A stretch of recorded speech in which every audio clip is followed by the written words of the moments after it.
자, 안녕하세요. 북선 카페 여러분. 오늘은 이제 중세 정치에 관련된 내용을 이제 볼게요.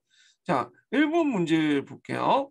1번은 이 기역의 미은에 대한 설명으로 옳은 것은 이렇게 있는데, 자, 여기 이제 전반적인 내용들은 이제 누구와 관련된 내용이냐면, 카르로스 대제, 샤르마뉴의 업적과 관련된 내용이에요. 그래서 지문 너무 기니까 문제 풀면서 관련된 내용들만 이제 보죠. 기획의 계기도 오늘날 교황령의 기초가 되었다. 자, 여기 보면 롬바르족을 완전히 평정에 직접 통치하였다 이렇게 있거든요. 자, 롬바르족은 이제 그 로마 교황 북쪽에 있었던 그 북이탈리아 지역에 있었던 그 게르만족들이죠.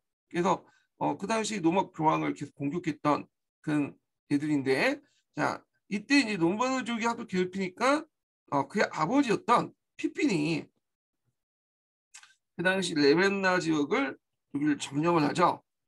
예, 롬바르드 점령이 그 롬바르드가 점령하고 있었던 레벤나족을 뺏어서 점령을 해. 그래갖고 이제 그것을 교황한테 주죠. 최초의 교황령이 되죠. 그래서 이거는 이제 그 카스 대제와 업적이 아니라 피핀과 관련된 내용. 피핀. 그다음에 이제 두 번째로는 이제 그 사람 그 서쪽은 피레네 넘어 그 에스파냐 이스라엘을 공격했으나 큰 성과를 거두지 못하고 철수할 때 후방 부대가 일부 기습을 받았다. 자, 요거는 이제 카일 대제가 그 당시 그 피레네 산맥을 넘어갔고 후 우마이야 왕조를 공격을 했죠. 그렇지만 이제 후방에 있었던 색슨족이 이제 뒤로 후방을 치는 바람에 급격하게 철수를 하게 되고, 이때 이제 철수 과정에서 후방 부대가 그냥 공격을 당하게 돼요. 이때 이제 후방 부대, 카우스테지의 후방 부대를 공격했던 사람들은 뒤에도 나오는 바스크족이야. 예, 바스크족인데 사랑민족이죠. 기독교 를 믿고 있는 사람들이고요. 그래서 우리가 이제 로왕의 노래처럼 이제 이슬람의 세력들이 공격했다는 게 아니라 같은 기독교 세력이었던 바스크족이 공격을 받고 후미에 있었던 젊은 장군이었던 로왕이 죽게 되죠. 그래서 그걸 이제 소재로 해서 만든 것이 뭐냐면 로랑의 노래예요. 그래서 이제 여기 무은시 트리스탈 이졸다라는 거 있는데, 트리스탈 이졸드는 이제 그 아니죠. 이거는 이제 켈튼족의 연가예요. 이 남녀 간의 사랑을 노래하는 건데 좀 이제 비극적인 내용을 담고 있어요. 자세한 내용은 이제 기출문제 분석에 적어놨으니까 좀 보시고요. 자, 그 다음에 디귿을 보면, 자, 정복전제 그 영토는 제국이 불릴 수만큼 확대되었다 이렇게 했는데, 자, 디귿의 결과 남이탈리아와 시칠리아를 포함한 과거 서노마 제국의 영토를 대부분 획득했다. 요거 틀렸죠? 소노마 제국의 영토를 상당수 회복한 건 맞는데 남이탈리아 시칠리아는 아니에요. 예. 그래서 남이탈리아 시칠리아는 카누스 대제가 뭐냐면 회복하지 못했던 지역인데, 그 당시 남이탈리아 지역에서는 어떤 그 나라가 있었냐면 좀 듣보잡이지만 베네페트 공국이라는 나라가 있었고요. 시칠리아는 동로마 제국의 통치를 받고 있었죠. 좀 이따가 이제 이슬람 세계로 넘어가지만, 네, 일단 틀렸고요. 그 다음에 이제 리을을 보면 그 당시 이제 800년에 대간식을 거쳤죠. 그 교황 3세가 이제 칼 대제한테 황제관을 줬는데, 자, 이때 비잔틴 황제 미카이스에게 끝내 승인을 받지 못했다. 아니죠. 처음에는 승인을 안 해주려고 하다가 나중에 타협을 해서 결국에는 승인을 해줬죠. 대신에 이제 어디를 얻게 되냐면 동로마 제국은 그 당시 이제 베네치아를 포함한 그 아드리아해 연안 도시를 얻게 돼요. 오늘날 하면 이제 그 달마치오 있는 데 있죠. 유고 그 연안 부근. 예. 그래서 이제 있기 때문에 틀렸고요. 그 다음에 5번은 이제 카우스 르네상스 관련된 내용인데, 그 당시 카우스 대제는 나치노 문헌 수집해서 수도사에게 필사를 시켰죠. 근데 이제 기존에 메르빙 시기 때 이제 글씨체가 너무 이제 복잡하고 알아보기 어렵기 때문에 스톤에서 독자적으로 카로링고 소문자를 만들었어요.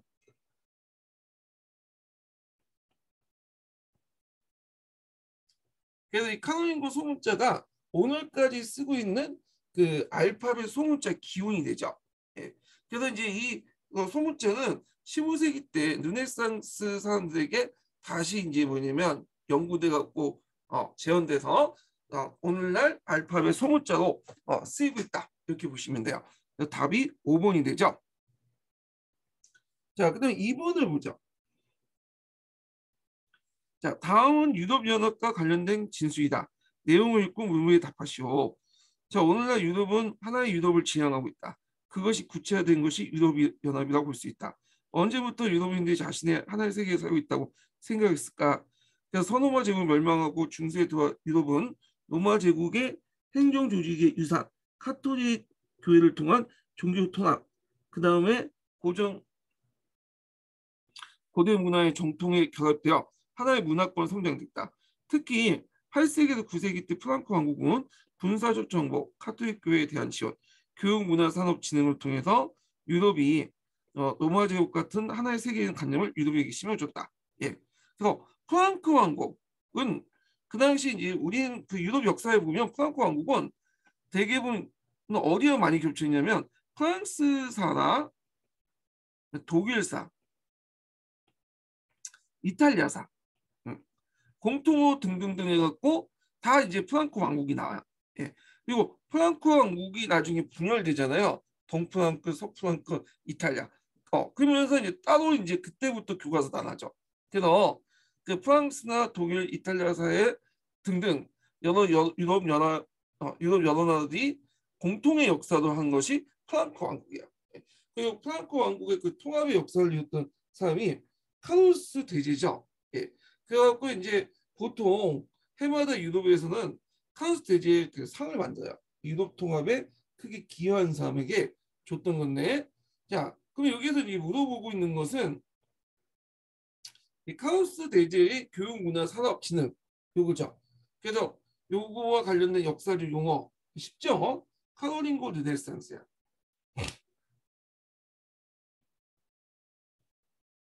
그래서 요거는 공사력 공사 문제 나왔던 거기 때문에 공통사회 문제는 좀 쉬워요. 예전에는 이제 일사, 지리, 역사 이렇게 해갖고 이제 공통사회 선생님을 뽑았거든요. 그때 이제 냈던 문제야.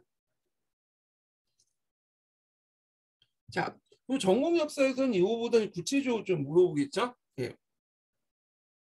그럼 3번 문제를 볼게요.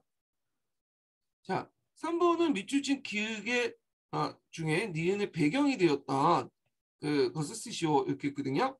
자, 그래서 이제 800년 12월 25일 교황 네오 3세부터 카롤린구 왕조의 왕 카로스 그냥 항제관을 씌워줬다. 소노마 항제관을 받았죠. 네, 게르만족 출신의 왕이 소노마 제국의 항제로 대관식이 치릅니다. 그는 때도 실패도 있었으나 대부분 성공적이었던 여러 전투를 통해서 과거 소노마 제국의 영토를 수복했다. 자, 이러한 원정은 전선이나 시의 소재가 되는 일이 많았고 중세 무원시대 최고봉의 하나였던 로랑의 노래도 그 중에 하나였던 그의 부하인 그 브루타뉴 변경백 로랑이 활약을 그린 것이다. 이렇게 했는데 자, 로랑의 노래의 소재가 됐던 그 전투 여러 원정이 있었던 여러 전투 중에 로랑의 노래의 소재가 됐던 전투는 어딜까? 예, 롱수구 전투죠.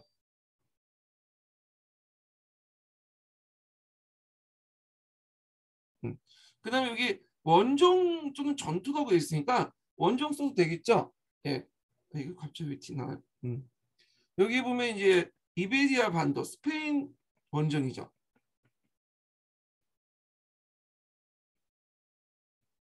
예. 그래서 이제 이렇게 쓰시면 될 것 같아요. 예. 근데 성공하지는 못했죠. 자, 참고로 아까 처음에 얘기한 것처럼 이 오랑의 노래는 역사적 사실을 소재로 하고 있지만 그 자체가 역사는 아니에요. 그러니까 우리가 이제 삼국지 연의가 그 역사적 소재로 하고 있잖아요. 그렇지만 그 자체는 역사가 아닌 것처럼 이것도 그 역사가 그 자체가 아니에요.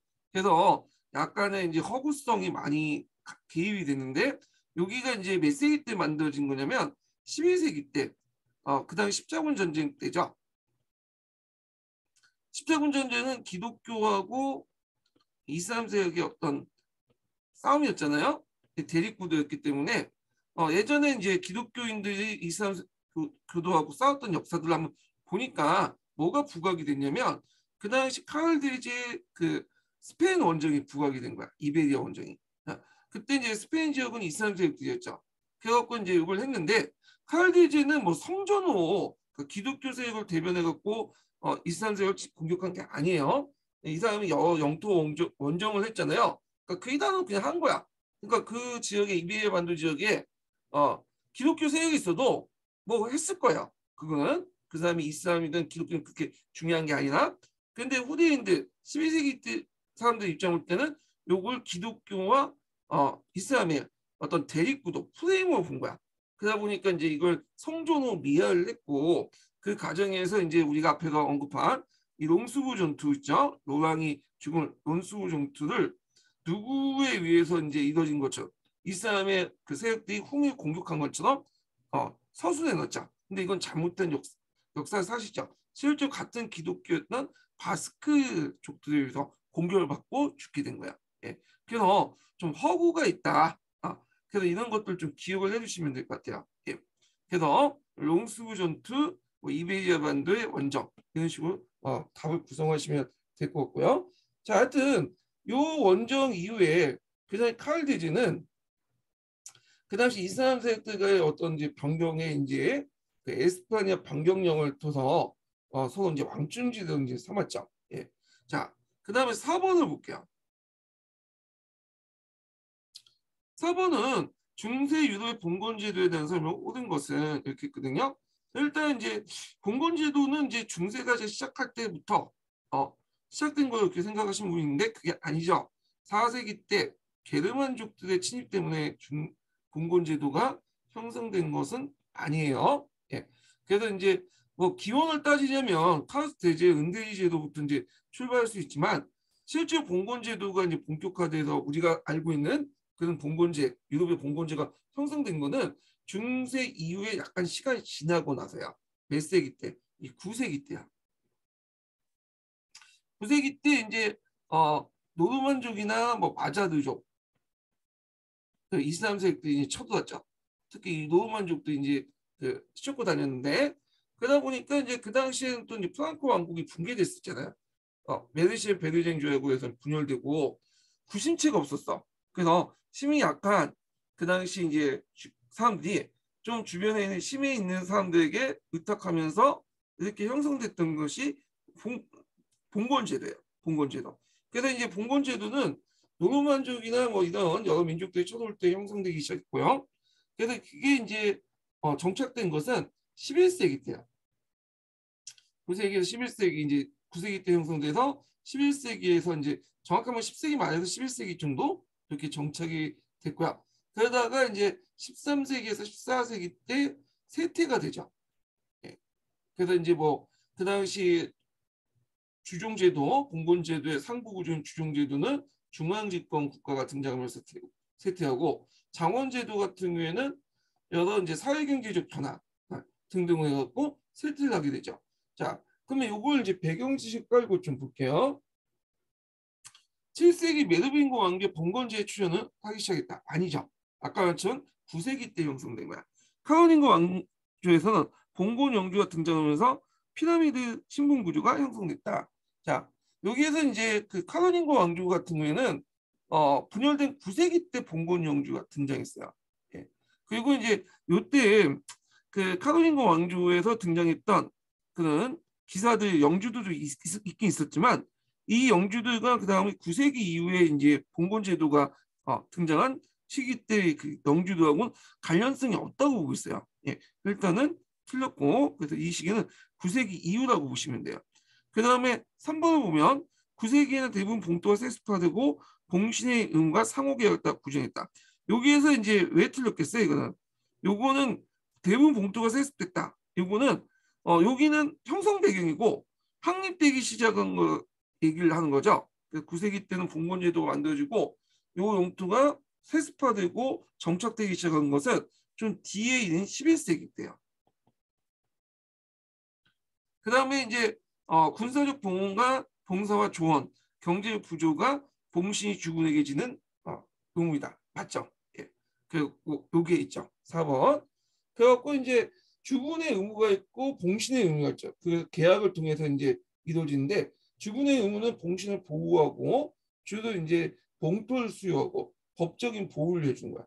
봉신의 의무는 주군의 봉토를 받는 대가로 주군에게 조력과 봉사를 해주고 법정에서 조언해주고 그다음에 그 부조를 해주고 등등 여러 가지 있는데 뭐 봉신의 의무와 주군의 의무 중에 봉신의 의무가 많겠죠. 그래서 답이 4번이다. 그러니까 이걸 알려면 요 봉건제도가 형성된 시기를 좀 기억을 해두실 필요가 있어요. 9세기 때 형성돼서 11세기 때 정착되고 13세기, 14세기 넘어서 쇠퇴하기 시작했다. 물론 이제 이런 패턴은 우리가 알고 있는 서유럽 중심의 이제 가정이고요. 동유럽은 좀 다를 수가 있어요. 네. 오히려 그 동유럽 같은 경우에는 13, 14세기 때 서유럽 쇠퇴할 때 오히려 더 강화되는 그런 재판 동료제 이런 것들이 등장을 하고 있는데 이건 좀 제가 강의 시간 때 좀 더 얘기를 할게요. 하여튼 그런 정역적인 유형은 이제 프랑스를 중심한 서유럽을 기준으로 한 거다. 이렇게 보시면 될 것 같아요. 자, 5번을 볼게요. 자, 5번은 서유대 중세 봉건제에 대한 설명을 잘못된 것은 이렇게 있는데 자, 주군과 봉신 간의 군신 관계는 상호 간의 이행이 이루어지 종속되었다. 이루어져 종속되었다. 맞죠? 쌍무적 계약 관계라고 하죠. 어느 한쪽이 그 계약을 이행하지 않으면 이 계약은 깨지게 되는 거야. 네. 그 다음에 이제 2번을 볼게요. 국가는 자신의 봉신에게 봉토를 내려준 영역에서 통치권을 행사할 수 없었다. 맞죠? 그래갖고 이제 봉건제과 상의제나 왕이 봉토를 일단 하사하면 그 봉토 안에 있는 재판권이나 징세권. 그러니까 오늘날 국가가 가지고 있는 그 국가 권력 있죠. 공권이 행사할 수 없어. 이걸 어려운 말로 공권 명제 또는 불수 분인권이라고 하거든요. 그래서 이런 것 때문에 지방 분권적인 경향이 더 가속화되죠. 물론 이제 나중에 이제 14, 15세기 넘어가면서 이제 중앙 집권화되면서 영주들이 갖고 있는 이런 징세권이나 재판권들이 다 중앙으로 이제 들어와서 이제 봉건제도 무너지긴 하지만 이게 봉건제도의 전반적 특징이었다는 거 이때 당시 이제 봉건제도가 이제 활성화될 때는 통치권을 행사할 수 없었다. 자, 그럼 3번을 보면 한 봉신이 죽었을 때 그의 후계자는 별도의 신서 없이 기존의 군신 관계를 상속받았다. 아니죠. 일정한 신서, 그러니까 서인식을 거쳤고 서인식을 거쳐서 봉신이 군주에 충성 맹세를 해야지만 그 군주부터 그 봉지의 소유를 승인받을 수 있어요. 그래서 서인식을 하지 않고 거기를 통해서 충성 맹세를 하지 않으면 그 계약은 무효가 돼서 봉지의 연기는 몰수가 되죠. 예. 자, 그래서 이제 이런 것들이 이제 뭐냐면 있다. 그래서 요거 틀렸죠. 자, 그다음에 한 명이 봉신에게 주군이 다수일 경우에는 그의 최우선적으로 충성을 바친 주군을 선정하여 사역했다. 맞죠? 그래서 봉건제도는 봉건 군주가 한 사람의 군시가 한 사람의 가시노만 이루지 않아요. 복잡한 재분봉 과정을 거쳐갖고 봉토를 받은 관신이 그 땅의 일부를 다른 사람에게 또 주어 봉신을 삼을 수 있고요. 그럴 경우에는 왕, 상위 군주, 하위 군주가 또 피라미 계층이 형성되는데 이 과정에서 하위 군주의 주군이 상위 군주가 다른 사람의 봉신일 경우도 있고요. 예를 들어 갖고 영국 왕 같은 경우에는 프랑스 왕이 영지있기 때문에 프랑스 국왕의 입장은 어떤 봉신이지만 영국에서는 최고 상위 군주죠. 그리고 가신이 여러 사람이 있을 때는 봉제를 받을 경우에는 여러 주군을 모실 수 있는데 주군끼리 싸울 경우에는 주군 중에 한 편만 들어서 참전을 해야 돼. 그래서 충성의 우선순위를 봉건계약의 관계에 명시를 해요. 그래서 우선순위가 높은 주군에 가서 그 군역에 종사했다. 이렇게 보시면 될 것 같아요. 자, 그 다음 6번 문제 볼게요. 6번 문제 보면 자, 서양 중세 봉건제도를 지배층 상호 간의 관계, 영주 농노의 관계를 구분하고 설명할 때 정치, 경제적, 사회경제적 특징을 쓰시오. 이렇게 있거든요. 요거는 좀 약간 논술 형태의 문제이기 때문에 전반적인 내용만 좀 얘기를 해볼게요. 지배층 상호관계는 주종관계라고 하죠.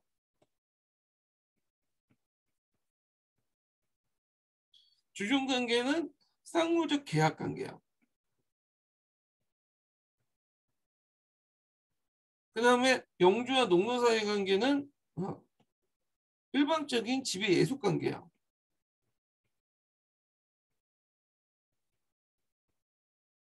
네. 그래갖고 이렇게 이제 설명하고 요거 관련된 내용은 제가 기출문제 더 적어놨으니까 좀 보시면 될 것 같아요. 이거 설명이 너무 길어져. 이게 논술형 문제이기 때문에. 자, 그 다음에 7번 문제 볼게요. 자, 서양 공건제에 대한 설명으로 다음 글을 읽고 물음에 답하시오. 이렇게 했거든요. 일단은 이제 요거 너무 기니까 각자 읽어보시고 그 다음에 나도 읽어보시고 문제 풀면서 관련된 질문만 찾아서 볼게요. 자, 의제도가 등장한 배경을 밑줄친 기획과 니은의 구체적인 내용을 기술하고 그러니까 이 제도가 등장한 배경과 그리고 기획과 니은의 구체적인 내용을 기술하고 밑줄친 디귿처럼 평가할 수 있는 이유를 비교사적으로 설명하시오. 네. 그리고 이 제도가 서양의 정치 문화를 형성하는데 어떤 영향을 줬는지 논해 보시오. 좀 몇 개 물어보고 있죠? 일단 표시를 좀 해놔야 되는데, 자, 이 제도가 등장한 배경, 윗제도가 윗제도라는 것은 봉건제도죠. 봉건제도. 그 다음에 두 번째 기획과 니은의 구체적인 내용을 쓰고 디귿처럼 평가할 수 있는 비교사적인 설명을 하고 그 다음에 네 번째가 서양의 정치 문화에 어떤 영향을 주는가 이렇게 있죠. 자, 봉건제 등장 배경 첫 번째 질문은 앞에서 얘기한 것처럼 봉건제는 중세가 시작하자마자 등장한 게 아니에요. 9세기 이후에 등장했던 거죠. 그 프랑크 왕국이 그 당시 쇠퇴하고 노르만족 같은 이민족의 침입으로부터 혼란에 이제 빠지니까 프랑크 왕국의 구신처에 사라지면서 이민족의 침입에 대비하기 위해서 지방의 무장 세력들에게 농민들이 토지 기탁하거나 작은 세력들이 편입되면서 봉건제가 형성됐어요. 예. 자, 그런 것들 쓰시면 되고요. 그 다음에 여기서 기획과 니은의 구체적인 내용을 쓰는데 자, 여기 기획을 보면 주군을 축실하게 돕고 자문해야 됩니다. 주군 또한 이 모든 상황에 있어서 자기의 충성스러운 봉신에 호의적으로 행동해야 됩니다. 그래서 여기에서 이제 주군과 봉신의 의무를 각자 쓰면 되죠. 봉신의 의무와 주군의 의무.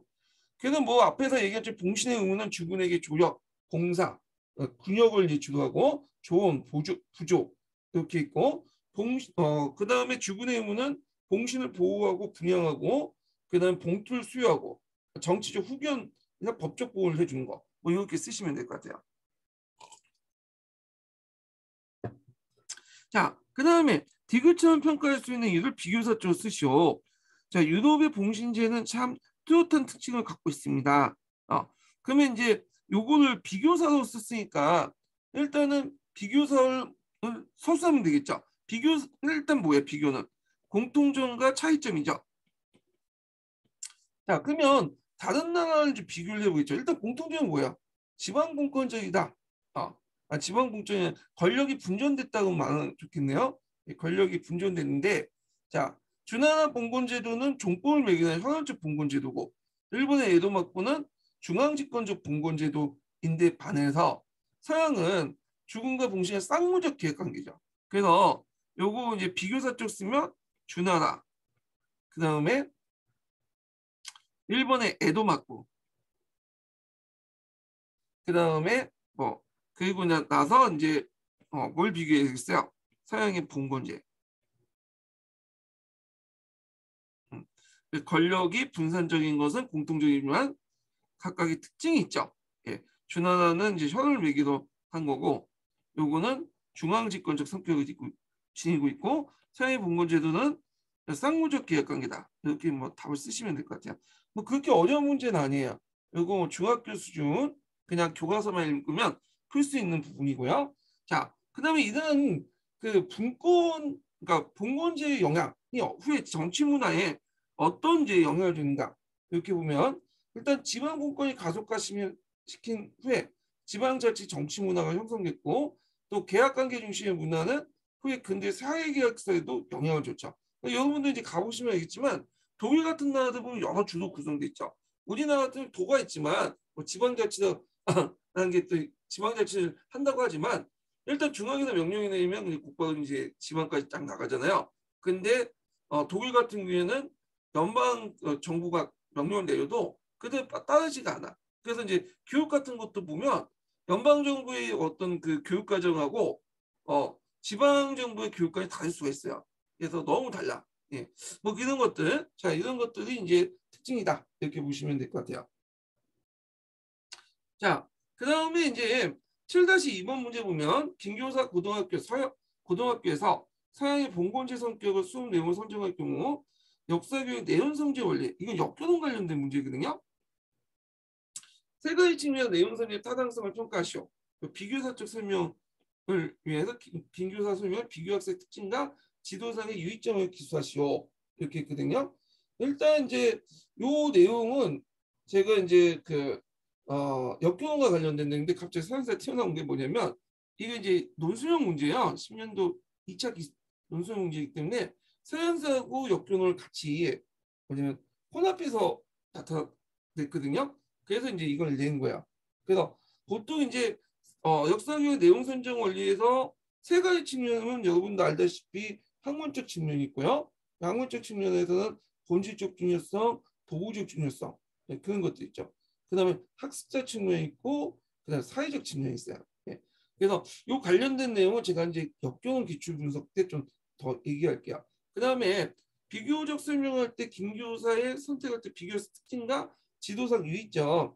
그래서 일단 비교 대상에 대한 선호와 감정이나 우려의 판단을 요구하지 말고 그다음에 기준을 다양하게 하고 비교 판단의 결과 역시 항상 다른 해석이 있다는 걸 가능성을 염두해주고 뭐 비교할 때 비교의 범죄와 초점을 명확히 해야 된다. 이거 특정 유사점과 차이점을 파악한다. 뭐그 내용 쓰시면 되는데 자, 이 부분도 뒤에 역교론 제가 뒤에 한다. 그 앞부분에 역교론 관련된 설명할 때 해놨어요. 그래서 보시면 돼요. 뒤에 했는데 제가 착각했어요. 역교론을 제가 먼저 설명을 해설 강의를 해놨거든요. 그걸 참조하시면 될 것 같아요. 역교론 같은 경우에는 그 비교학습 관련돼서 문제 많이 나오거든요. 2, 3년에 한 번씩 나오는 그 주제들이에요. 그래서 이걸 좀 정확하게 공부를 해주시는 것도 좋을 것 같아요. 자, 그 다음 8번을 보죠. 8번. 자, 다음 프랑스 왕조의 가계도이다. 자, 가의 왕조의 이름을 쓰고 나의 왕이 행한 결혼상의 특이한 목적을 쓰시오. 그리고 가계도 분석을 근거로 프랑스가 14세기 초 강력한 왕권을 수입할 수 있던 이유를 한 줄이내 쓰시오 이렇게 했거든요. 자, 일단은 이제 10세기부터 해갖고 쭉 이렇게 해서 이제 발령 왕조로 이제 연결되는 있었던 그 전에 왕조는 카페 왕조죠. 카페 왕조. 예. 카페 왕조 계보들을 쭉 그린 거예요.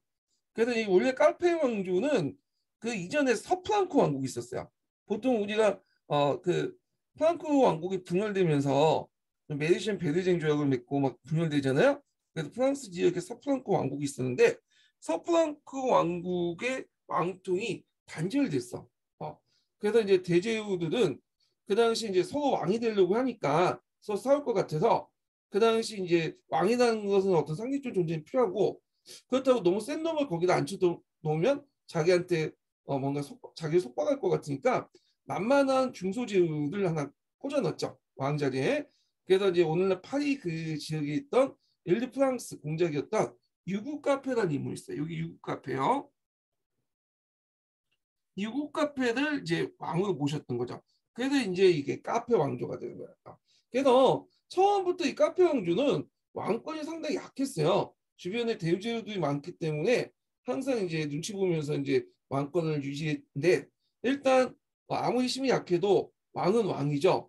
그러면서 이제 시간이 지나면서 나름대로 누이 6세, 누이 7세, 뭐 필립 2세, 필립 4세 등등 해갖고 중앙 집권 정책을 또 했고요. 그 다음에 또 얘네들이 혼테크를 잘했어. 혼테크를.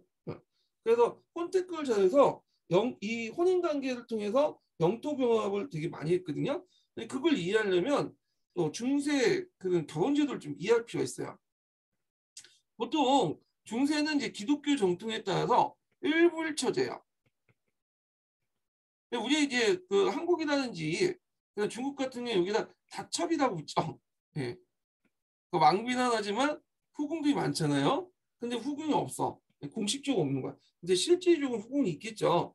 첩은 있는데 인정을 안 하죠. 그래서 첩에서 낳은 아들은 딸들은 인정을 안 해. 이거 사생하기 때문에 자식이 아니야. 공식적으로 일부일처제에서 왕비한테 낳은 그 아들과 딸만이 자식을 인정받을 수 있어요. 근데 뭐 이게 이제 제일 중요한 게 아들을 낳아야 되잖아요. 아들. 예, 아들 낳아야지 대를 이을 수 있고 이제 하는데 만약에 아들 없이 딸만 있다. 아, 그럴 경우에는 어떻게 되냐면 딸에게는 상속권은 있어요. 그 영지에 대한 상속권이 있는데 통치권은 없어. 그러면 통치권은 누구와 이제 그걸 그 행사냐? 딸과 결혼한 사이가 행사를 해요. 그래서 얘가 이제 통치권을 행사하는 거야. 그러면 이제 딸의 그 영지는 이 사이한테 일단 가는 거죠. 그리고 이제 있고 그리고 사이하고 딸 간에 이제 아들이 나잖아요. 아들. 그럼 자연스럽게 그 아들에게 이제 통치권과 상속권이 넘어가는 거죠. 그 영지가. 그러니까 그 일단은 그 영지 확대시키려고 하는 사람은 딸만 있는 집안만 골라서 결혼을 시켜갖고 그 손자한테 그 뭐냐면 상속을 시키는 방법 이게 좋잖아요. 자 이런 식으로 이제 통합을 한 거야. 그 프랑스 왕도. 근데 만약에 이 사람이 이제 딸하고 이제 사이가 잘 있다가 결혼관을 떼지고 이혼을 했어요. 그래서 딴 남자하고 이제 그 결혼을 해버려. 예. 그 경우에는 이제 이 상속 그 딸이 그 영지에 대한 상속권을 갖고 있기 때문에 이 사이가 더 이상 이제 전 남편이죠.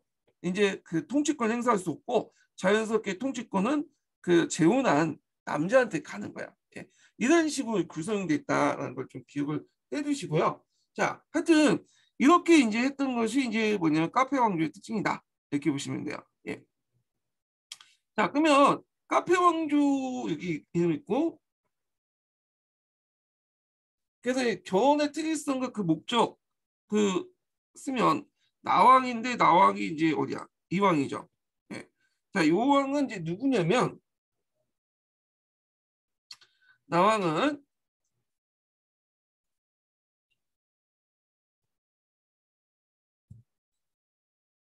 자, 여기에서 이제 나왕은 누구냐면요. 이 나왕은 누이 칠세요. 누이 칠세. 누이 칠세고 누이 칠세 아버지가 이제 여기 있죠. 이 누이 육세야. 그래서 누이 육세가 이제 자기의 장남이었던 누이 칠세에게 왕국을 물려줄 때 누구하고 이제 결혼을 시켰냐면 그때 이제 유럽 제후였던 아키테 공이 있어요. 예. 아키테 공이었던 그 상속녀였던 엘레노하고 혼인을 시켰어. 엘레노아는 이제 아키테 공은 아들이 없었기 때문에 이게 외동딸이거든요. 엘레노아에게 이제 혼을 시켰으니까 자연스럽게 이제 그 아키테 지역의 이제 지역은 누구한테 넘어갔겠어요? 얘하고 결혼시키면서 누이치스한테 넘어갔겠죠. 이 아키테 지역이. 그래서 누이치스가 아키테 지역을 통치권을 행사할 수 있었어요. 예. 그래갖고 이제 있었는데 문제는 이제 시간이 지나니까 엘레노하고 누이 7세 사이에 그 당시 이제 아들이 없는 거야. 네. 딸만 있는 거야. 딸만. 딸만. 그러니까 이제 문제가 생긴 거야. 왜 문제가 생기냐? 자, 딸은 상속권이 있어도 통치권이 없죠. 그리고 딸만 계속 있을 경우에는 왕조의 가계가 끊어져요. 아들이 있어야지 그 사람을 세자로 이제 책봉하고 그다음 왕이 올 수 있고 왕통이 이어갈 수 있는데 그게 불가능한 거야. 네. 그래서 이제 엘레노하고 이혼을 해버리죠. 이혼을 하고 대신에 이제 두 번째, 세 번째 부인이 오는 거야. 이게 첫 번째 부인이고 엘레노하고 두 번째, 세 번째인데 두 번째 분도 아들을 못 낳고 그 다음에 세 번째 부인하고 결혼했는데 여기 보시면 딸 하다가 마지막으로 왕위가 있죠. 아들이 이제 계승이 된 거죠. 그래서 결국에는 이제 아들이 계승돼서 또 이어지는 거죠. 예. 그래서 이제 여기에서 볼 수 있는 게 결혼의 특이점과 목적이 뭐냐면 반복된 결혼을 통해서 뭘 확보하려고 했다? 왕위 계승자. 왕위 계승자는 뭐겠어요? 남자죠. 여자가 아니에요. 아들을 확보해서 세자로 임명하려고 했다. 그리고 앞에서 이제 말했죠. 엘레노하고 결혼했던 이유 중에 하나가 이 아키테 지역을 뭐냐면 자기 영토로 만들려고 했던 거죠. 그렇기 때문에 혼택을 했다. 그래서 왕령을 확대하려고 했다. 이걸 쓰셔야 돼요. 네. 그러면 엘레노아는 어떻게 됐냐? 이혼당하고 나서 그 당시 영국 왕한테 잉글랜드 왕한테 시집에 갔죠. 헨리 2세한테 시집에 갔어. 그래서 헨리 2세가 이제 엘레노아가 이제 땅을 가지고 이쪽 가니까 헨리 2세가 아키테 지역의 통치권 행사하는 거죠. 예. 앞에서 얘기한 것처럼 딸은 통치권 행사할 수 없지만 상속권을 갖고 있기 때문에 그 남편이 대신 통치권 행사한다고 했잖아요. 근데 이혼할 경우에는 이제 새로운 남편이 이제 통치권을 행사하는 거야. 자, 이런 식으로 이제 같다. 이렇게 보시면 될 것 같아요. 자, 그래서 이제 있고 그 다음에 그 가계도 분석을 근거해서 프랑스가 14세기 쪽 강력한 왕권을 수립할 수 있었던 이유를 한 줄에 쓰시오. 일단 가계도 내용은 여러 가지가 있어요. 그 왕권을 이제 그 행사할 수 있었던 게 뭐냐면 프랑스 그 카페 왕조가 힘이 약했다는 거. 그래서 명목상 왕이 필요했기 때문에 계속 유지했고 그 다음에 두 번째로는 그 당시 교회가 강력한 이제 교회가 정치적 안정을 원했기 때문에 유지됐던 것도 있고 근데 여기에서 이제 가계도 측면에서 뭐 얘기한 거니까 일단은 왕위 세습이 인정됐고요. 그 다음에 왕위를 계승한 후손이 단죄 없이 계승했다는 거. 그러니까 쉽게 말하면 세자로 임명할 수 있는 아들을 계속 재생산했다. 이렇게 보시면 될 것 같아요. 예. 그런데 이제 문제는 이게 어디에서 끝나되냐면 카페 왕조가 여기 이제 우리가 이제 카페 왕조 제일 전성기를 언제 때 보냐면 필립 3세로 필립 4세로 보죠.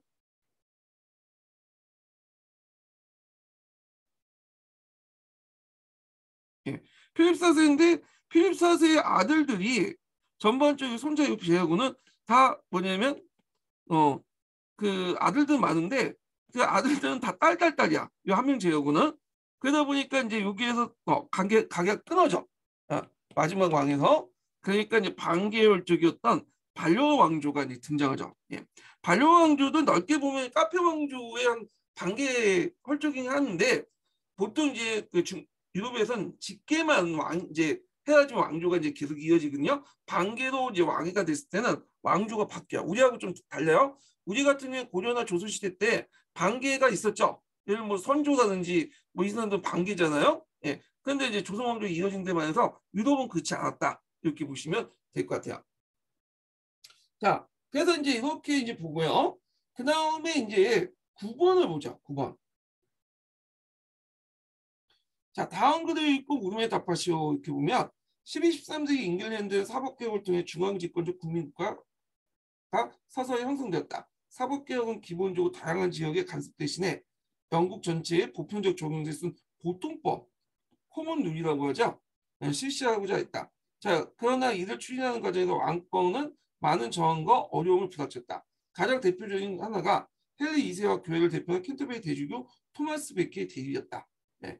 그리고 또 하나는 그의 아들 존왕이 경험한 귀족 및 도시민의 갈등이다. 이렇게 있는데 자, A에서 두 사람이 무엇을 두고 대립했나 이렇게죠. 자, 그걸 알려면 이제 영국 그 당시 상황을 봐야 돼. 잉글랜드 이제 정확히 말하면 잉글랜드는 이제 원령이 정복했잖아요. 노르마 왕조가 이제 세워지죠. 그래서 이때 영국에는 봉건제가 없었는데 그 유럽에서 봉건제, 대륙에서 봉건제를 들었어. 근데 이제 그때 이식된 봉건제는 대륙의 봉건제에 비해서 왕권 중심의 봉건제, 중앙집권적 봉건제죠.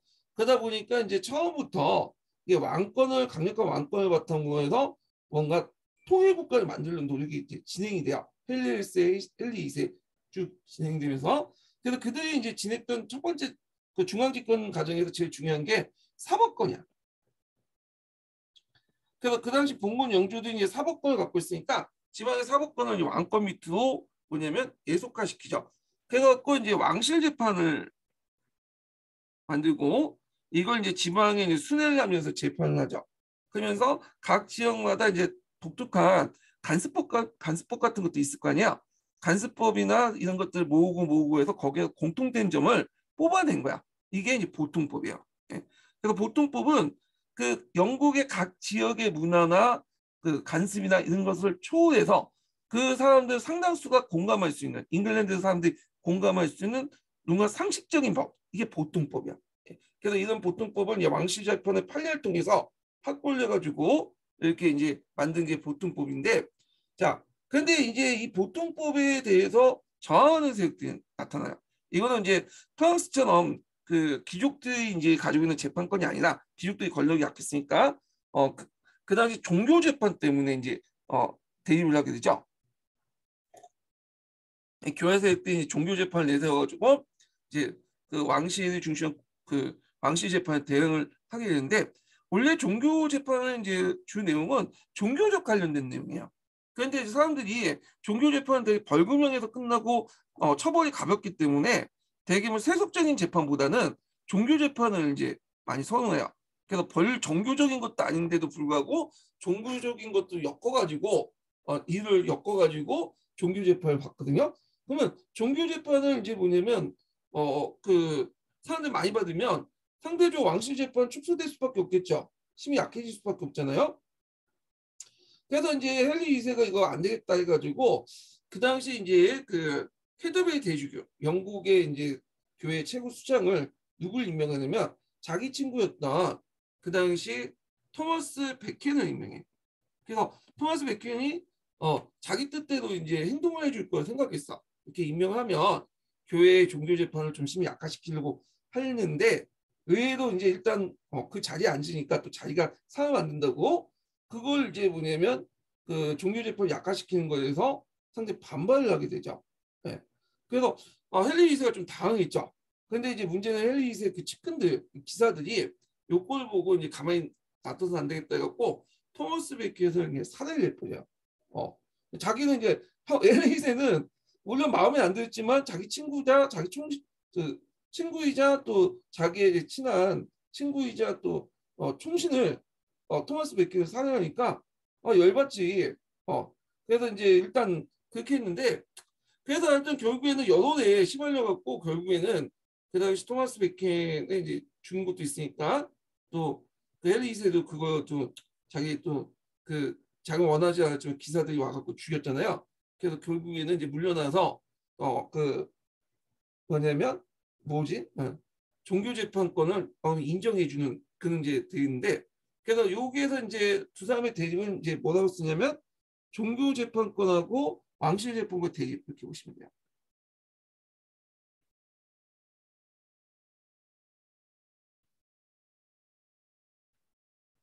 또는 성속 재판의 대립.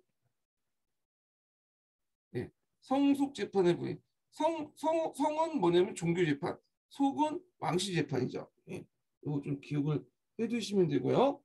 그 다음에 이제 그때 토마스 베키드하고 이제 뭐냐 대립을 할 때 헨리 2세가 공포했던 것이 뭐냐면 클레란드 종교회의를 소집해서 클레란드 형장을 공표했어요.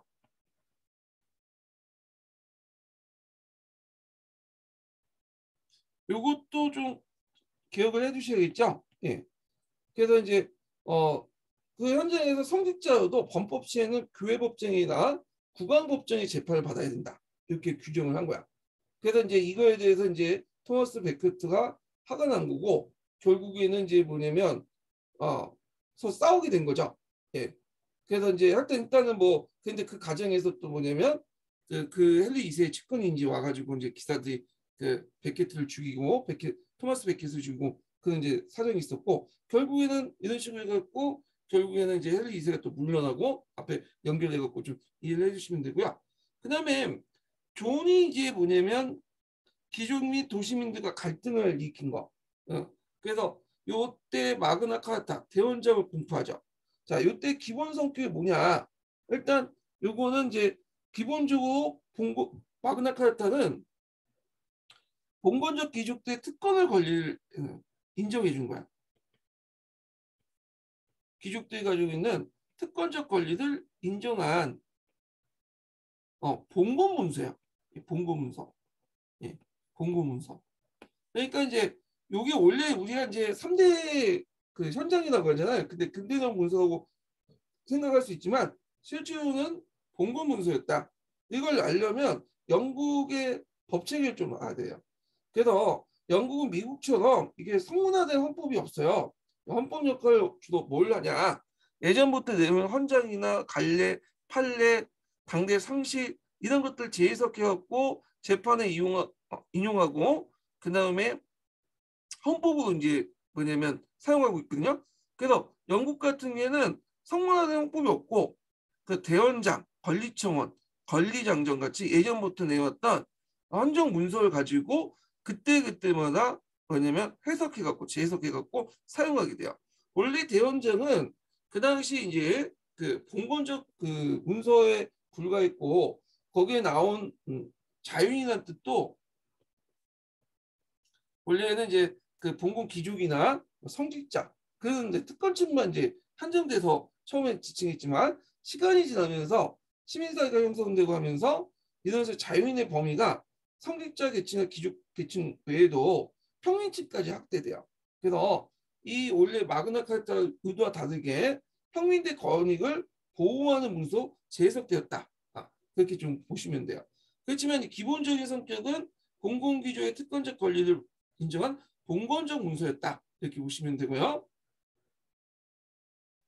자, 그다음 법률적 관점에서 대헌장의 역사적 의의를 쓰시오 이렇게 있죠.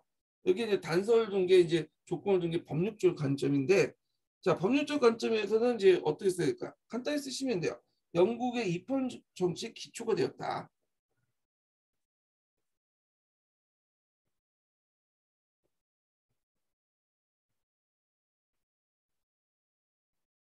비록 왕이라도 다수의 동의를 받지 않은 이상은 함부로 할 수 없는 거죠. 그래서 국왕이라도 이면은 법을 지켜야 된다. 그때 이제 요 해석을 이제 나중에 어떤 다수의 동의라는 건 의회죠. 의회에 통과된 법에 의해서만 통치할 수 있고 왕도 그 법에 따라야 된다. 이런 식으로 이제 입헌 정치 어떤 기본이 되었다. 이렇게 좀 기억을 해두시면 될 것 같아요. 자, 그래서 이렇게 있고 10번 문제 볼게요. 10번은 이제 프랑스와 영국이 싸웠던 백년 전쟁과 관련된 내용이죠. 그래서 이제 10번 문제 보면 다음은 영국과 프랑스 사이에 일어난 전쟁과 관련된 자유이다. 빈칸 가와 나에 들어갈 단어를 쓰고 이 전쟁에서 프랑스에 끼친 영향을 두 가지만 각각 한 줄 이내 쓰시오. 두 가지만 쓰시오 이렇게 되면 되지 왜 이렇게 복잡하게 했는지 모르겠지만 자, 영국과 프랑스가 그 했던 백년 전쟁은 초반에는 영국이 상당히 우세를 했어요. 그래서 이제 여기에서 이제 우세했던 이유가 두 나라 군대 차이에서 볼 수 있는데 프랑스 같은 경우에는 중무장 정통 중에 뭐가 주축이냐면 기사가 중축이었어. 근데 영국은 장궁, 이 장궁을 롱보우라고 하거든요. 롱보우로 무장한 자영농 출신. 이 사람들 이제 뭐라고 이제 얘기하냐면 그 요맨이라고 해요. 요맨, 요먼이라고 또 하죠. 요맨, 요먼. 그 출신들인데 원래 이제 요맨이라는 의미는 우리가 이제 알기는 이제 젠트리가 있고 그 밑에 요맨이라는 이제 약간 뭐라고 할까요? 자장농 겸 차진홍 이런 세력들은 이제 알고 있는데 원래 요맨의 의미는 어떤 의미냐면 장공을 무장할 수 있는 정도의 경제를 가지고 있는 중소농민 이렇게 보시면 돼요. 정계대 시대 때는 자기가 자체적으로 무장을 할 수 있어야 되잖아요. 그래서 장공을 가지고 이제 무장을 할 수 있는 그 자영농민 계층들을 이제 요맨이라고 불렸거든요. 그래서 이것이 나중에 하나의 계층으로 이제 불려지기 시작한 건데, 그래서 이제 이 요맨 출신은 장공을 무장됐어요. 그래서 몰로가 주적이는 보병 부대죠. 그래서 장공을 무장한 그 자영농민 보병들이 주력이었다. 이렇게 보면. 근데 이제 기사들은 밥만 먹고 싸우다 보면 전투력이 만렙을 찍을 거라 생각하지만 그 당시엔 그렇지 못했어요. 프랑스는 오랫동안 상당히 내부적으로 평화적인 시기였어요. 별다른 전쟁이 별로 없었거든요. 근데 영국, 잉글랜드, 정확하면 잉글랜드예요. 잉글랜드는 그 위에 어떤 나라가 있었냐면 스코틀랜드가 있었어. 예. 이 스코틀랜드하고 오랫동안 내전이 있었어요. 그래서 잉글랜드가 스코틀랜드 공격하고 거기 점령을 하려고 했거든요. 그러다 보니까 이제 맨날 싸우다 보니까 상당히 전투 기술이 발달됐던 거죠. 그래갖고 이제 싸우다 보니까 자신들이 알고 있는 이 기병들이 그렇게 전투에서는 그렇게 쓸모있는 존재가 아니라는 걸 알게 된 거야.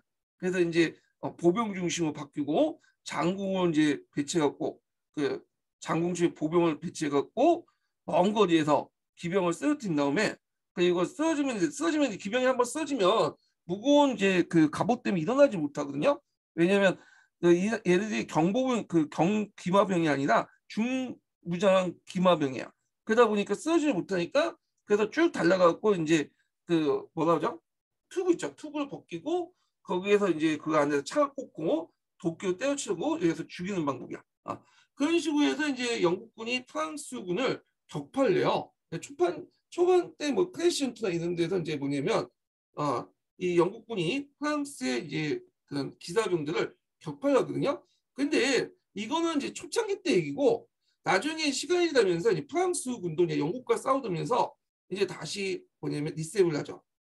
그래서 얘네들은 이제 뭐냐면 기병 중심에서 이제 기병의 기사 중심에서 뭘로 바뀌냐면 얘는 보병을 뭘로 무장하고 있냐면 그 당시 총포류 하얀 무기 있죠. 예, 하얀 무기로 이제 무장을 하게 돼. 그리고 상비군을 두죠. 자, 이런 식으로 이제 체제를 개편해서 나중에 이제 100년전 후반기 들어가면 거꾸로 이제 프랑스군이 영국군을 밀어내기 시작해요. 예, 결국에는 이제 전쟁이 끝날 때는 카덴이나 조금 항구 제외하고는 다 이제 뭐냐면 그 프랑스에 있는 영국 땅, 잉글랜드 땅을 다 회복을 하게 되죠. 예. 자, 그러면 이제 그 내용, 그 백년 전쟁이 백년 전쟁이 프랑스에 끼친 영향을 쓰면 일단 앞에서 얘기했죠. 첫 번째로는 프랑스 안에 있는 영국령을 회복했다. 그 다음에 이제 외부도 공격을 받게 되다 보니까 내부의 응집력이 강하죠. 그 예전에는 그 프랑스인이라는 의식이 없었어요. 대개 보면 어떤 의식이냐면 이제 나는 어디 지역의 사람들, 그래서 부르고뉴 사람, 뭐 이렇게 노르망디 사람 이런 의식들이 지역 의식이 강한데 적과 싸우다 보니까 이제 뭐냐면 내부의 응집력이 강화지죠. 물론 중간에 이제 파벌 나갖고 싸우긴 하지만 그 과정에서 민족 의식이 확립됐다. 프랑스인이라는 민족 의식이. 그리고 뭐냐면 중앙 집권이 또 국가가 토대됐다. 이런 식으로 보시면 돼요. 그래서 외부의 공격을 받고 내부의 움직임이 강해졌는데 요건 잉글랜드도 마찬가지예요. 예전에 잉글랜드 사람들은 프랑스의 막대한 영토를 갖고 있다 보니까 내가 잉글랜드 사람이라는 생각보다는 제국, 그러니까 로마 제국처럼 제국 마인드가 좀 있었어. 얘네들이. 근데 이제 영국 외에 잉글랜드 외에 뭐든지 해외 영토가 이제 프랑스 영토가 있다 보니까 이제 잉글랜드 안에서만 이제 생각을 하게 되죠. 그러다 보니까 이제 이런 영국 잉글랜드인이라는 민족 의식이 형성돼요. 자, 하여튼 이런 것도 있었다 이렇게 보시면 돼요. 영향. 예. 그 백년 전쟁은 의외로 시험 문제는 안 나오다. 이거 딱 한 문제 나오고 거의 나온 게 없어. 근데 서양사 강좌라든지 그다음에 서계 이런 데에서는 백년 전쟁을 자세히 다루고 있거든요. 그래서 한번 나올 때가 됐어요. 이게 07년이니까 한번 나올 때가 될 수 있으니까 열심히 한번 읽어보세요. 서강자나 서계. 예. 자, 그 다음에 11번 문제 볼게요. 11번 문제. 자, 다음은 빈칸 가와 나이를 채우고 그 나의 허락 내용을 쓰시오. 이렇게거든요. 자, 요거는 이제 카노사의 구역과 관련된 내용이죠. 그래서 하이니 사세하고 그레우치스가 선입견 투쟁해가지고 지네끼리 치고받고 싸웠잖아요. 자, 그래갖고 이제 요거는 이제 여기까지가 카노사 구역 관련된 내용이고, 그래서 일단은 파문을 풀고 하이니 사세가 이제 자기 반대파 귀족들을 제거하고 이제 자기 지지세력들 결집시킨 다음에 곡반호 노마로 공격해 들어가죠. 그때 이제 그레고리 7세가 도망치는 나가죠. 그리고 이제 세계공황의 클레멘스 3세를 옹립을 했는데 이때 이제 그레고리 7세는 도망치면서 남이탈리아 쪽으로 가거든요. 시칠리아 쪽으로. 그때 누가 그 사람을 도와줬냐, 보호해줬냐면 노르만족들. 일단 남이탈리아나 저 시칠리아 지역은 그 노르만들이 그 당시 장악을 하고 있었고 결정적으로 그레고리 7세가 노르만 출신이에요. 노르만 출신. 그래서 이제 그 후에도 이제 치고받고 싸우다가 결국에는 뭘로 타협했죠? 보름수협하고 타협했죠.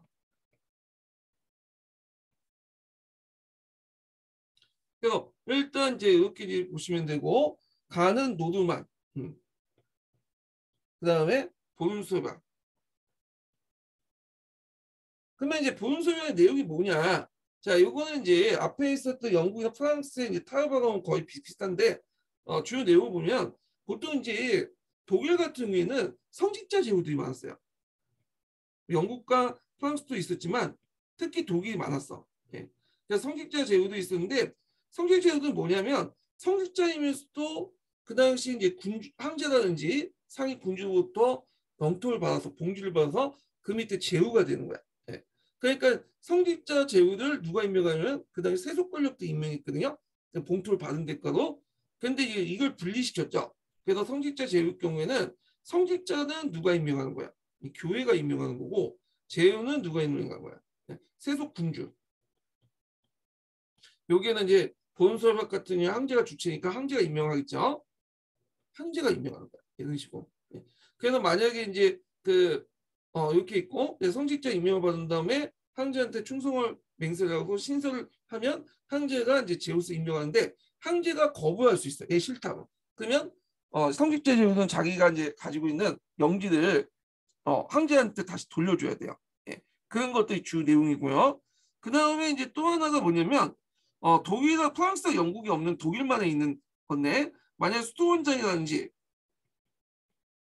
그 다음에 이제 대주교장 이런 고위 성직자들을 임명할 때 별 의견이 없고 이제 교회 내부에서 이제 그냥 순차 교회 내부에서 통일된 의견으로 그 임명하면 상관없는데 가끔씩 교회 내부에서 여러 명이 난립하는 경우 있잖아요. 그중에 최종 결정권은 누가 가지고 있냐면 난립한 후보에 대한 최종 결정권은 황제가 갖고 있어요. 네. 그런 식으로 이제 타협했던 것이 보동수와 회기다 이렇게 보시면 돼요. 네. 자, 그 다음에 이제 12번 문제 볼게요. 자, 12번 문제는 이제 뭐와 관련된 내용이냐면 13세기 때 필립 4세하고 그다음에 로마 교황 보니파티우스 8세가 가세권 문제로 대입을 하게 되거든요. 그래서 이제 그때 그 과정에서 그 당시 교황이 뭘 공포하냐면 우남 샤크타를 공포해요. 그래서 이제 우남 샤크타 이 내용이거든요. 가는 그러면 여기에서 이제 뭘 가지고 있냐? 그래서 신은 두 가지 권력을 줬다는 거야. 황제에게 세속 권력에게는 어떤 여러 가지 세속적 권한을 줬고 그 다음에 교황에는 영적인 권한을 가지고 있다. 근데 이 영적인 권한, 교황이 갖고 있는 영적인 권한이 왕이 가지고 있는 세속적 권한보다 더 우위에 있다. 그렇기 때문에 왕은 교황의 명령에 순종해야 된다. 이게 이제 운한사건이죠. 유일한 거룩이라는 그런 내용인데, 자, 그래서 이제 이렇게 이제 주장을 했던 거고, 자, 그러면 이제 있고 나는 이제 뭐냐면 평화의 수호자를 썼던 마르실리우스와 관련된 이 사람은 성직자 출신이야. 근데 교황이 반대했던 사람이야. 교황이 권력을 갖고 있는 사람을 반대했는데 이 사람의 논리는 뭐냐면 세속 권력과 교회 권력이 충돌할 경우에는 어디에 더 우위에 있냐면 여기에서는 교회 권력이 더 우위에 있죠. 예. 근데 이쪽에는 세속 권력이 더 위에 있는 거야. 예. 그리고 교회 권력 안에서도 그다음에 두 가지 이제 충돌이 있었어요. 하나는 교황 권력이 우위다. 아니면 공의회가 우위다. 공의회라는 것은 이제 종교회의고 뭐 여러 이제 그 신도들이 모여 있는 회의체를 얘기하는 건데 그래서 여기에서 공의회주의를 내세요. 그래서 교황은 권한이 없고 공의회가 제일 권한이 크다. 교황조차도 공의회 말을 따라야 되고 공의회가 교황을 뭐냐면 임명권을 갖고 있다. 이 공의회주의거든요. 그래서 당연히 이제 마르실리우스는 이 은하사건에 대해서 반대하는 입장이겠죠. 예, 뭐 요거 좀 기억을 해주시면 될 것 같고요. 자, 그러면 문제를 풀어볼게요. 가해 입장에서 원리엄 워컴에 이론적으로 체계시켰다. 자, 여기에서 원리엄 워컴이라는 사람은 뭐냐면 아리스토텔레스의 영향을 받았던 사람이죠. 그래서 이제 아리스토텔레스에 보면 두 가지 이제 이론이 있어요. 네. 이게 하나 뭐냐면 유명론하고 실제론은 실제론인데 온건 실제론이 있어요. 그래서 이제 그 실제라는 것은 사물 안에 있다는 거죠. 자세한 내용은 제 강의에 이제 들으세요. 이거 설명하면 하루 종일 가. 간단하게만 얘기한 거.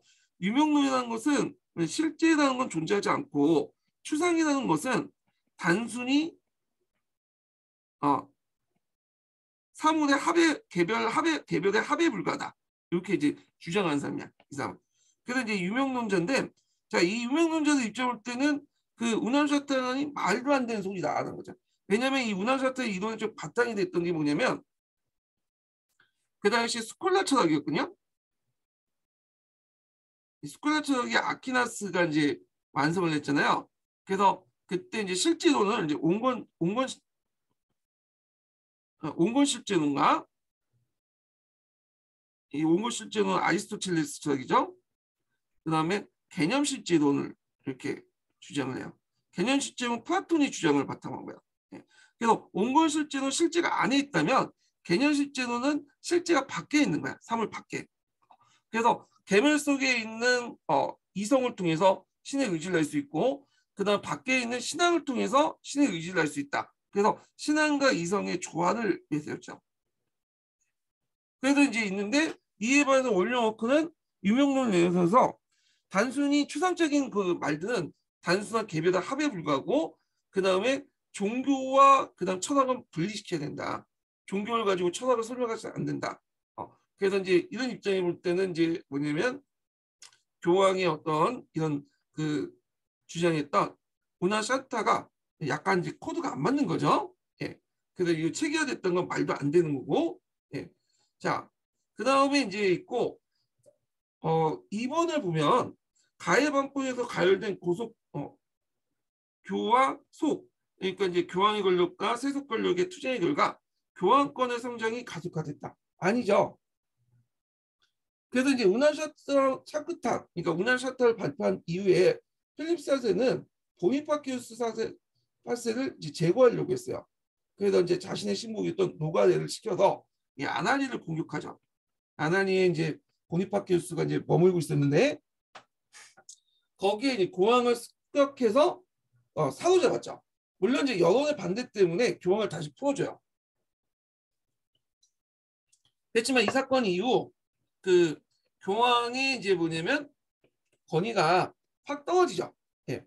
그래서 이제 이때부터 이제 교황청이 아비는과 로마가 또 분열되고 가속화된 게 아니라 오히려 떨어진다 이렇게 보시면 돼요.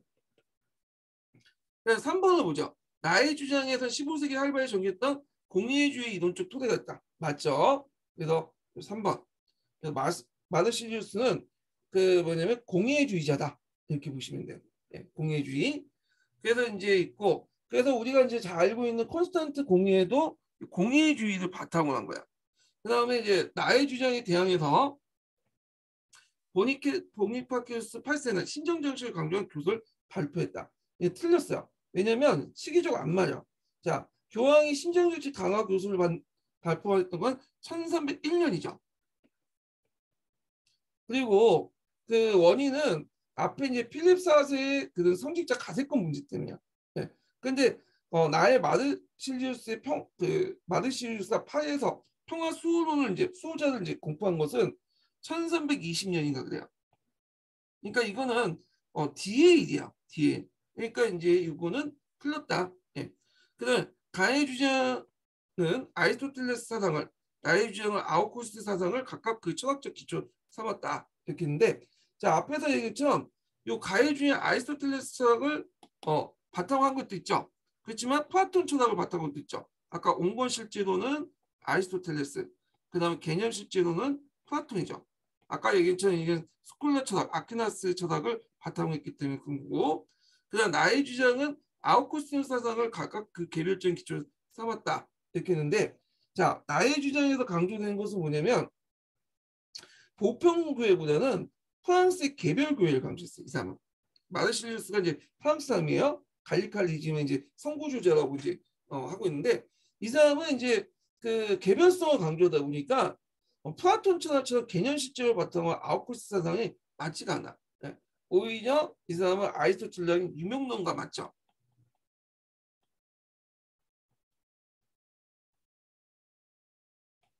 네. 근데 이걸 이해 못 하시는 분이 있긴 있어요.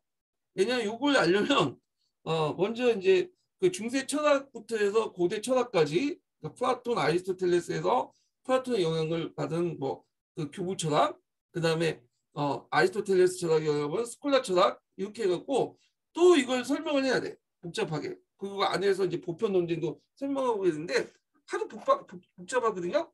그래서 제가 기출문제 분석에다가 자세히 적어놨으니까 참조를 해주시고요. 뒤에도 이제 중세 철학이 있으니까 그때 보시고 자세한 내용은 제가 강의 시간 때 얘기할게요. 여기에서 그냥 기출만 푸는 식으로 하기 때문에 요거 이렇게 그냥 넘어갈게요. 답이 3번이다. 근데 이 문제가 쉬운 문제가 아니에요. 이 문제 되게 어려운 문제야. 이 문제가.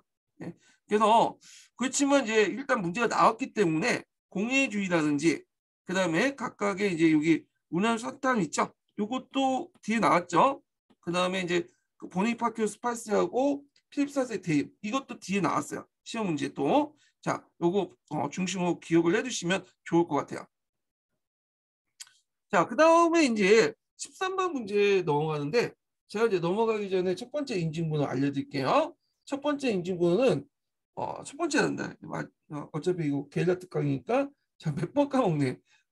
계속 말이 익숙하다 보니까 그 앞에서 얘기했던 그 인증번호 익숙하다 보니까 좀 까먹는데 게릴라 특강은 딱 한 번이죠. 예, 97번입니다. 예, 97번입니다. 자, 13번 문제 보죠. 가히 밑줄치의 스톤의 이름을 쓰고 그 다음에 이 스톤이 11세기 교회 개혁에 미친 영향을 두 가지만 쓰시오. 나의 반응에 초래한 교황 교서의 핵심 내용을 쓰시오. 이렇게 했거든요. 자, 여기에 기욤 아키테 공장을 자신의 영지에 새로운 스톤, 여기 스톤이 줄이 안 쳐졌네요. 자, 스톤을 성립한 후 자신을 위한 미사, 기도 외에 그 어떠한 요구와 간섭을 하지 않았다. 수도사들은 스톤 재산을 보호하고 관리하고 경영했다. 그들은 성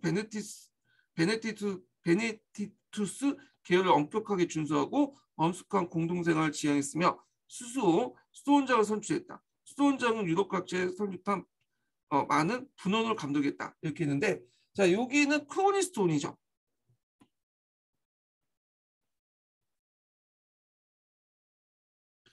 크로니스톤은 프랑스의 브루그르 지방에서 있었어요. 10세기 초에 910년에 그 당시 그 지역을 통치했던 아키네공의 그 원리엄의 승인하에 이제 성립했는데 이때 크로니스톤의 고단 승인자에는 뭐가 있냐면 봉건적 토지 보유 금지.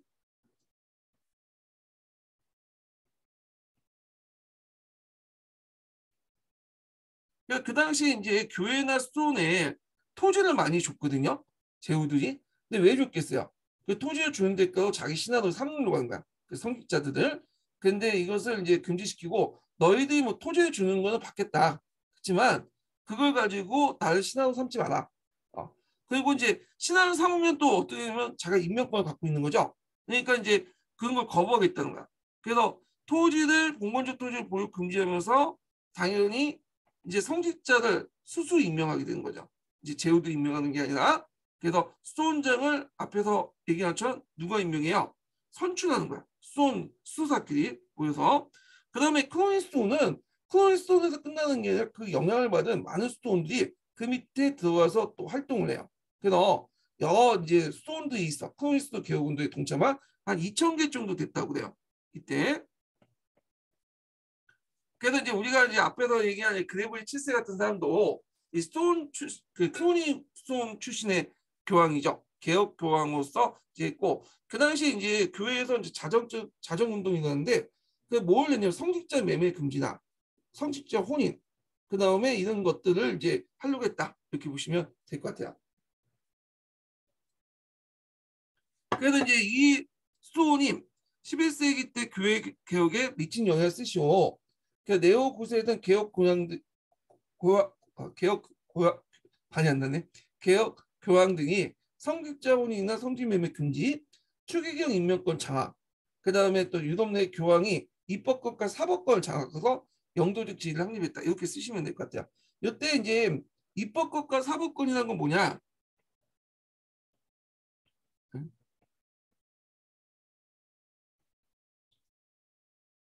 이건 뭐 세속관리와 관련된 건 아니고요. 대개 이제 교회법하고 이 교회 재판을 얘기해요. 예. 그래서 교회법, 교회 내 입법권과 교회 내 사법권을 교황이 장악했다 이렇게 보시면 돼요. 예. 그런 것들 이제 보시면 되고, 그 다음에 나는 이제 보면, 자 여기 보면 나는 그대는 신이 부여한 황제권을 탈취하는 망령을 부렸다. 나가 그대는 마치 우리가 그대에게 황제권을 받는 것처럼, 그리고 황제권이 신의 뜻이 아니라 그대의 손에 나온 것처럼 감히 호도하고 있다. 그리스도는 그대가 아니라 나에게 영적 지배권을 부여했다. 그대는 내가 제의를 허락하는 신을 두려워하지 않는가? 그대는 내게 제의를 허락한 신을 두려워하지 않는가?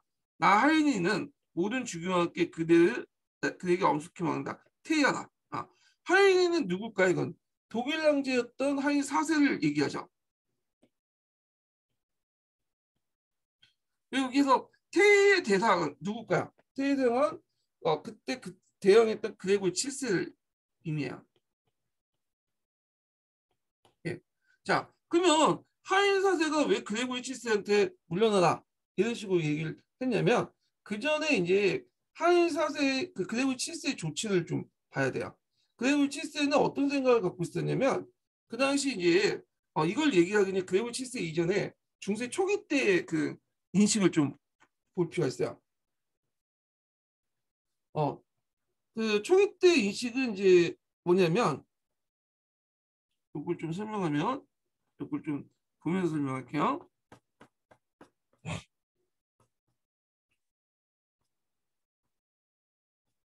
음.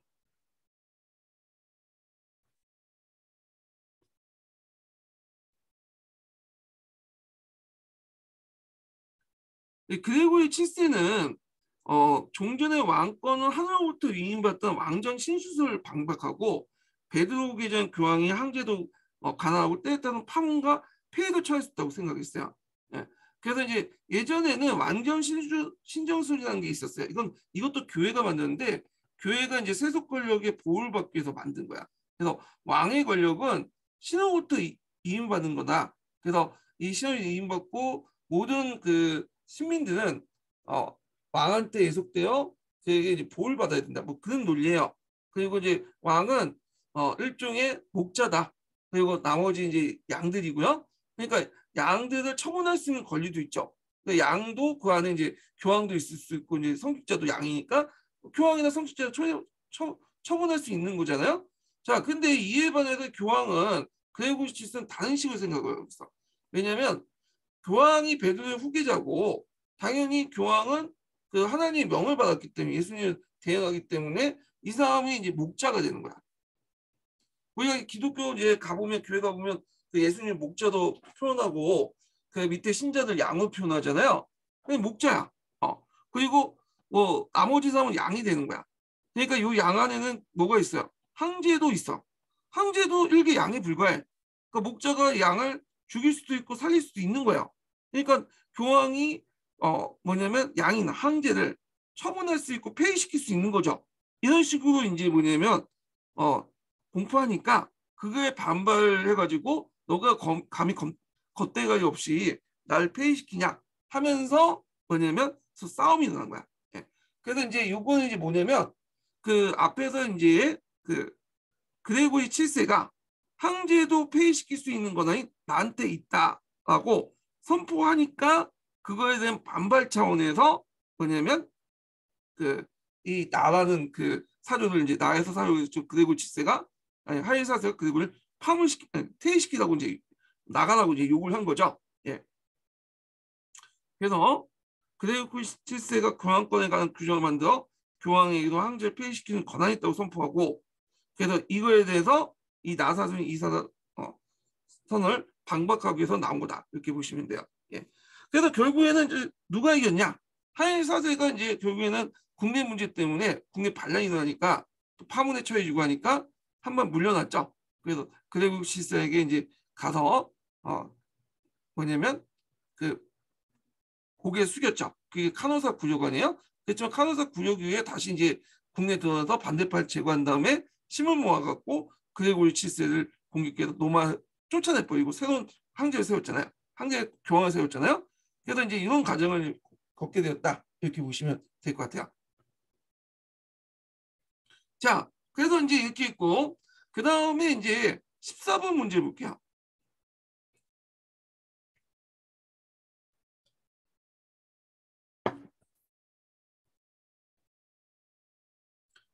자, 14번 문제 보면, 이거는 이제 중세 초기 때 내용이에요. 그러니까 6세기 때 이렇게 있었는데, 6세기 때 초반 때, 초중반 때 이제 클로비스라는 사람이 등장하죠. 프랑크 왕국을 세웠던 클로비스가 있고, 그 다음에 이제 이탈리아 지역에서는 테오돌이라는 동고트 왕국을 세운 사람이 있어요. 그리고 이제 그 당시 그 동로마 제국에서는 이 콘스탄티누스 대제, 아니 콘스탄티누스 유스티아누스 대제가 이제 막 뒤에 후반기에 등장했죠.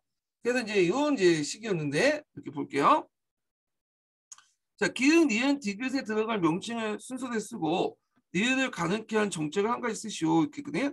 기흥은 신의 정능하신가 삼일체를 믿는다고 고백해서 그 세례를 받았고 기름을 부음을 받았다. 자, 그래서 기름을 부었다. 도유식을 이제 한 거죠. 그래서 그의 군사 중에 3천 명 이상을 함께 세례를 받았다. 그는 포아티에서 조금 떨어진 부이의 평원에서 알라리 군대를 조우했고 이 전투에서 알라리 아들 아멜라리를 아멜라니는 모모 도어쳐 아버지의 왕국을 재건했다. 뭐 이렇게 있는데 자 여기에서 이제 그 볼 때 여기에 들어갈 인물은 누구야? 클로비스죠. 원래 이 클로비스는 그 당시 이제 프랑크족의 수장이었죠. 그리고 기독교 자체를 믿지 않았어요. 그래서 다른 이제 게르만족 같은 경우에는 그 아리우스파를 주로 믿었잖아요. 그러다 보니까 아타나시우스파 갈등을 빚을 수밖에 없는데 클로비스는 아예 그냥 기독교 자체를 믿지 않기 때문에 쉽게 아타나시우스를 받아들였던 거죠. 그 때문에 이제 프랑크 왕국이 좀 다른 게르만 왕국보다 더 장기적으로 지속될 수 있었고 그래서 이 사람은 주변에 이제 여러 게르만족들과 싸우게 되는데 그 전투 중에 하나가 V의 평원 전투예요. 요거는 우리한테 특보잡 전투지만 유럽사에서는 중요해요. 그래서 이제 V의 평원에서 프랑크 왕국의 군대가 서고트 왕국의 군대를 깨부셨어요. 그래서 이제 이 알라리의 군대가 이제 서고트 왕국의 군대인데 결국에는 이제 그 알라리가 그때 전사하고 그 아들이었던 아멜라니가 어디로 넘어가냐면 피레네 섬에 넘어가서 이베리아로 넘어가죠. 예, 그 이베리아 도망쳤다. 스페인으로 도망쳐요. 그래갖고 이제 그 아버지 왕국을 재건했다는데 그 이베리아 왕국에 세웠던 이베리아 지역에 세웠던 서고트 왕국이죠. 근데 이 서고트 왕국은 나중에 그 당시 이제 그 이슬람 세력들에 의해서 멸망을 하죠. 예, 이슬람 세력들에서 이슬람 세력 공격을 받고 멸망을 해요. 그래서 이제 우마이야 왕조가 이제 공격해 오죠. 예.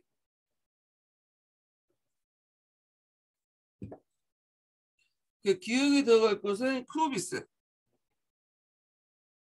그 다음에 여기 이제 이베리아, 스페인 이렇게 있고요. 그 다음에 D에 들어갈 건 이게 뭘까요? D는 불무 10년간 콘스탄티노폴리스에 머물렀기 때문에 그곳의 사회 풍습을 익숙해질 수 있었다. 자, 고고 기한하고 얼마 후 왕이 된 그는 비잔틴 형제부터 이탈리아 통치하는 직책을 공식적으로 보여봤고요. 병력을 잃고 이탈리아 가서 오도 아케를 제거했다. 그 라반다를 거점으로 삼고 33년간 이탈리아 안정과 질서를 유지했다. 자, 이 사람은 누구냐면 동고트 왕의 수장이었던 테오돌이에요. 테오돌이. 그래서 클로비스하고 테오도리는 동시대 사람이에요. 네, 동시대 사람이에요. 그 테오도리는 오랫동안 그 당시 이제 그 동로마 제국의 인지 생활을 하고 있었어요. 그러다 보니까 이제 오랫동안 이제 그리스 로마의 문화를 접했던 사람이거든요. 그리고 이제 로마 황제부터 동로마 황제부터 이제 위임을 받았고 이탈리아를 대신 통치를 하기도 하고요. 그래서 그는 이제 로마인들이 문화적으로 우월하다고 인정해.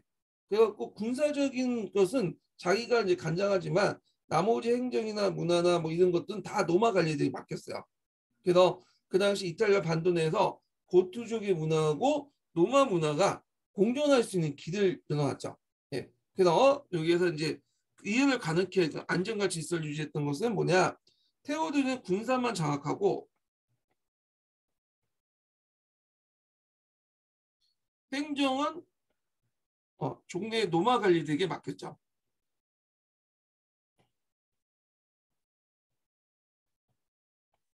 근데 이것도 잠시뿐이고 나중에 이제 테오도리 말년에 들어가면 갈등이 나. 동로마 황제하고 이때 이제 유스티누스 황제하고 이제 갈등이 나는데 그 이유가 뭐냐면 예전에 이제 황제들은 이제 주로 이제 동로마 제국에서는 아리우스파를 이제 뭐냐면 어느 정도 인정해 줬어요. 공정을 했어. 뭐 믿진 않았지만 근데 나중에 이제 들어간 유스티누스 황제 이런 사람들은 아리우스파를 이제 인정 안 하고 아타나시스를 강조해. 근데 그 당시 동고토 왕조는 왕국은 아리우스파를 믿고 있었거든요. 그래서 종교적 갈등이 일어나기 시작해요. 결국에는 이 테오도리 사후에 이제 그 지역을 누가 장악하냐면 유스티누스 황제가 이제 장악하죠. 남이탈리아 부근을 장악을 해갖고 뭐냐면 한동안 거기를 통일하게 뭐, 동로마 제국의 영역으로 그 장악 동로마 제국의 영역으로 편입시키죠. 예, 그런 것도 좀 기억을 해주시면 되고요. 자, 여기에서 좀 눈여볼 게 라반나 지역이 있어요. 요거 라반나는 역사적인 지명 중에 하나야. 일단 동고트 왕국의 수도이기도 하고요. 그 다음에 남이탈리아 나중에 동로마 제국이 남이탈리아 총독부를 세우거든요. 예. 여기 중부 남이탈리아 지역을 장악하고 이 중부 지역인데 하여튼 이거 한데 라반나에 이제 총독부를 만들어. 예. 그리고 나서 나중에 이제 또 그 아까 롬바르드 왕족, 롬바르드 왕국이 등장해서 롬바르드족이 요 지역을 장악하는데 이때 그 아들이었던 이제 크라우스 아들 피핀이 요 라반나 지역을 또 뺏어가지고 누구한테 줘요? 교황에게 기부를 하죠. 예. 그래서 역사적인 어떤 지명이니까 좀 기억을 해두고 대충 역사지도 찾아보시면 대충 여기 있어요. 여기 예. 여기가 노마가 있으면 라반나 요쪽 부분에 있나? 예. 여기 있어. 그래서 딱 이렇게 중간에 북이탈리아 지역과 남이탈리아 지역을 통제할 수 있는 그런 지역이거든요. 예. 그래서 최초의 또 교황령이었다. 네. 역사적인 어떤 지명이다. 이렇게 기억을 해주시면 될 것 같고요. 요즘에 뭐 지명 같은 것도 많이 문제 내더라고요. 그래서 이런 차원에서 이제 좀 얘기를 해드렸고요. 15분부터는 오늘 다음 시간 하죠. 예. 중세는 내용이 많기 때문에 이게 뭐 한 타임 딱 끊어가지고 할 수 없어서 예. 두세 타임, 두 타임 그렇게 해서 이제 진행을 하겠습니다. 예. 오늘 강의 진행 수고하셨고요. 다음 시간에 뵙겠습니다.